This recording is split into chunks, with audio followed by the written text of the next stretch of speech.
ఈ మాట ఈరోజు మీకు ఎందుకు అందిస్తున్నానంటే, ఈరోజు నువ్వు కావచ్చు, లేదా నీ ఇంట్లో ఉన్న వ్యక్తులు కావచ్చు, నిన్ను నువ్వు నిందించుకుంటుండొచ్చు.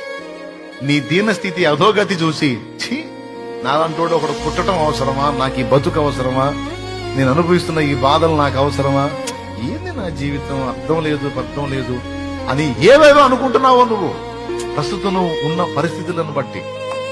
ఒకవేళ నిన్ను నువ్వు అనుకోకపోయినా నీ వాళ్ళు నిన్ను అంటుండొచ్చు, ఏం బతుకురా నీది రే, మా ఏం జీవితం నీది, మంచి మంచి వాళ్ళు చేస్తున్నారు, నువ్వు చావట్లేదు, ఎందుకమ్మా నీలాంటిది బతకడం, సావే ప్రశాంతంగా ఉంటది మాకు అంటుండొచ్చు.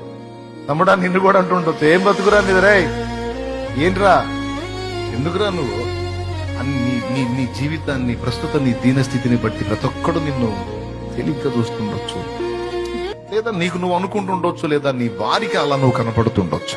నేను చెప్తున్నాను నా తమ్ముడా, నీ భవిష్యత్తును దేవుడు ఎలా డిజైన్ చేశాడో, నీ చరిత్ర ఏ మలుపు తిప్పబోతున్నాడో ప్రస్తుతం నీకు అర్థం కాకపోవచ్చు.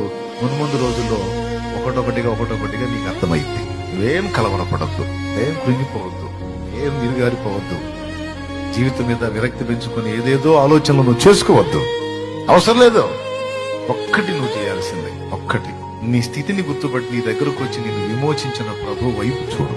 ఆయన వైపు చూస్తున్నాడు, నెక్స్ట్ ఆయన